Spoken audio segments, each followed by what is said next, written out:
Tagiya sa iro nga gipusil patay sa barangay Dunglog, Dakbayan, Salisay, mupasaka gyud og reklamo batok sa ilang silingan nga mo'y giingong responsable sa pagpamusil. Ang report ni Faye Marie Dumabok.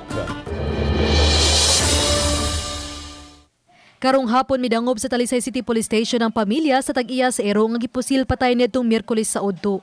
Ang kapin pa lang sa usa ka tuig nga binuhing ero nga ginganlan og Bob, ang nakuhaan pa og video sa usa sa mga tag-iya nga nagtinga og nagkadugo ang tiyan tungod sa samad pinusilan.